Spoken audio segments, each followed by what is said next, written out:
People that have more live longer. How much should we be having? People who have 52 times a year, so that's once a week, live longer, have lower heart disease, have better health outcomes than people who have less often than that. We all want to hear this magic number. Just tell me the number and we can do it. But here's what happens. Like, let's say I say 3 times a week is the perfect amount of time. If you're pushing your cells to have just to hit a quota, it's probably not going to be very good. There is no number, but I'll give you my personal opinion. Personally, it's probably close to every day, which seems like a lot of because we're animals. Who doesn't enjoy having sex? You're saying people that have more sex live longer. How much sex should we be having? How many times a week should men be ejaculating? Yeah, so there is science behind this, and I'll give you some data on that. So first of all, when you look at living longer, right? People who have sex 52 times a year, so that's once a week, live longer, have lower heart disease, have better health outcomes than people who have sex less often than that. So we know that for a fact. And if you have, so a lot of veterans struggle with mental health. So they have depression, anxiety. People who have depression and anxiety and have sex more often, they actually they do better in terms of their mental health as well as living longer. So like you might actually be improving your mental health as well as living longer. And so there's evidence at least once a week, right? And then in terms of how often should you ejaculate, there's a very famous study where they had looked at ejaculation frequency and the risk of prostate cancer. And so they looked at databases where people filled out how often they ejaculated in the last month. And they put them into categories. So it was like 0 to 4, 4 to 7, 7 to 14, 14 to 21, and more than 21. So what they found was that the guys who ejaculated 21 times or more a month, they didn't specify through sex or masturbation, but they did more than 21 times a month, had a lower risk of prostate cancer. Now, is it the ejaculation? Say those numbers again. More than 21 times a month had a lower risk of prostate cancer. Now, is it the actual act of ejaculation? Is it something else? I mean, there's some theories that like if you're ejaculating, you're sort of cleaning the pipes, right? Like you're getting any stagnant fluid that might be in your prostate, you're getting that taken out. And so that may be beneficial. Now, I can't say for sure because there's not really a good way to test that. But basically what I tell people is like, have sex, masturbate, enjoy pleasure. Enjoy connection with another human being and enjoy pleasure. Because for some people, masturbation is the only way they're going to get pleasure. They don't have a partner or they don't have someone they can have sex with. So I don't want to take that away from them either, right? And I think that those things are important for people to feel good. And there's so much value to having orgasms, like but physiologically, right? Your heart rate goes down, your blood pressure goes down. Some people sleep better. Some people have post-nut clarity and they feel like much better after they orgasm. And so I think that, it is something that we need to look at as like a tool potentially to live better. How much sex should we be having? That's the age-old question, right? So there really, truly is no perfect answer. Like every couple is so unique. And I know this is a very unsatisfying answer. Like we all want to hear this magic number. I think a lot of us have a lot of anxiety about our sex life. Like, am I having enough? Are we normal? And so we want something like simple and concrete, like a number. Just tell me the number and we can do it. But here's what happens. Like, let's say I say 3 times a week is the perfect amount of time. If you're pushing your cells to have sex just to hit a quota, it's probably not going to be very good sex. And there's a huge connection between our enjoyment of sex and our desire for it. If we are not enjoying the sex we're having, we're not going to desire it. It doesn't make any sense to. So trying to just hit that quota really doesn't work. So it really is very unique. What do you mean? Who doesn't enjoy having sex? Oh, Shawn. So many people. What? And mostly women. There are so many women out there who are not enjoying the sex that they're having. And I'll tell you why. It's not any fault of men. It's not any fault of any of ours. But the way that we are taught to have sex heavily prioritizes male pleasure. So I'll go into the full like science geek out on you here. What's happening when we have intercourse is not the most pleasurable activity for women. We actually polled our audience before. We have over 1 million people in our community on Instagram. And we asked women, is intercourse the most pleasurable activity for you? I want you to guess what percentage of women said yes. It is. Intercourse is the most pleasurable activity for me. Well, you said it's not very many. I'll say I know, I I'll say set you up a little bit. 40%. 9. Wait, what? 9% 9% of women enjoy sexual intercourse? say that intercourse is the most pleasurable activity for them. No kidding. 9%. All right, what's the So most pleasurable? here's why. It's because when we're having intercourse, we're getting stimulation in our vagina.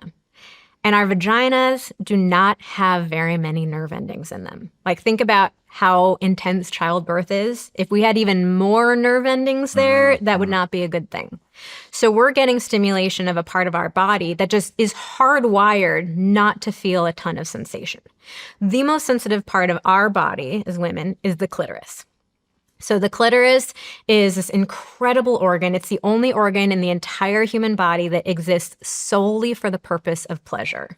The penis has reproductive functions.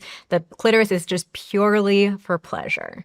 The clitoris has about 8 to 10,000 nerve endings in it. And compare that to the penis has 2 to 3,000. So we have way more nerve endings, way more sensitivity.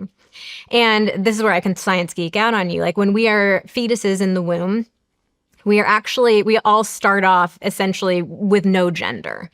And then around 11 weeks or so, that's when we start to differentiate into male or female. So the analogy I always give is like, imagine a ball of clay. So I could take a ball of clay and I could form it into a mug, or I could take that same ball of clay and I could form it into a plate. So it's the same ball of clay that I'm starting with. I'm just making different shapes out of it, right? Mm-hmm. So the same tissues that make the penis make the clitoris. Same tissues, they're just turned into different shapes, right? So the problem is when we're having intercourse, we're not getting clitoral stimulation. So we're not getting the most sensitive part of our body stimulated. So the comparison that I always like to make is that intercourse for a woman, from a nerve ending standpoint, it's like playing with a man's balls. Like, that might be fun. That might feel good, but is it going to be enough stimulation for you to have an orgasm? Definitely not, right? But that's what we're doing to women, is we're stimulating this part of our body that's not really designed to feel a lot of pleasure. And then so many of us women are feeling like something's wrong with us or broken with us for not enjoying intercourse. Well, hold on. What about the G-spot? The G-spot's a really interesting thing. So there actually isn't consensus in the sex therapy field about whether or not the G-spot actually exists. So what we do know is it's not really a spot in the sense of like a button that you just press. It's a zone. Yeah, there's a zone. There's a network of tissues that are there.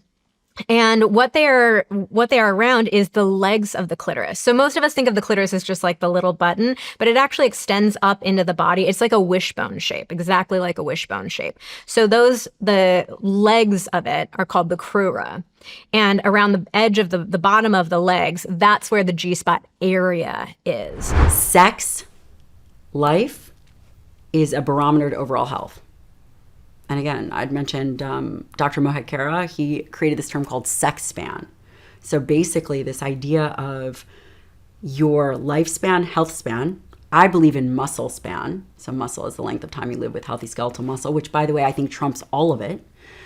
He created this idea of sex span, and that for men, it is the ultimate barometer for cardiovascular health, for vascular health, for metabolic health. And for women, it's this funny thing because women's sex drive seems to change as they age, and the tissue can atrophy. So we talked about hormone replacement. We didn't talk about women. I believe very strongly in hormone replacement for women to maintain sex drive and also protect the tissue. The vaginal tissue, it'll atrophy. Interesting. So basically, if you want to live to 100, have a lot of sex. It can be in the laundry room. Sleep, eat your dietary protein, get Shawn's gummies. There we Did go. I miss anything? How much sex should we be having? There is no number, but I'll give you my personal opinion. Personally, it's probably close to every day, which seems like a lot of sex because we're animals. Doesn't it seem like a lot? Sounds good to me. It seems like a lot, but I think that a healthy relationship would be at least a couple times a week. I mean, we are animals. We're very domesticated, but we are animals. And I think that it has overall effect on mood, oxytocin production, which is that connection hormone. Oxytocin? Yeah. Connection hormone. Yeah. What is that? So when you breastfeed and there's that milk letdown, we talked about colostrum, that mother's milk, it is released. One way it's released is through oxytocin. And oxytocin is a neurochemical that is released when you feel close and when you hug. It's what they call the love hormone, the happy hormone. Interesting. You can also intranasally take it, by the way. We prescribe that in our practice for mothers that are lactating. I think I'd rather just have sex than take a nasal thing. Yeah, probably. But, you know, having sex while you're pregnant or breastfeeding is not as fun, potentially, but fair. I got another question. Kind of uncomfortable, but I'm going to ask it. What about, is there a difference between masturbation and sex when it comes to longevity? I don't know. Okay. I don't know that answer, but I do think that there is something in relationship with the other person. But also, and I'm just taking a stab at this, probably the flora, the mucosa of two partners. Okay. Again, I'm not an expert in this sexual flora area, but if I was a betting woman, I would say that as natural as we can get will help optimize our life. The other thing with living to 100 is community, is meaningful relationships. No matter where you're watching Shawn Ryan Show from, if you get anything out of this, please like, comment, subscribe, and most importantly, share this everywhere you possibly can. And if you're feeling extra generous, please leave us a review on Apple and Spotify podcasts.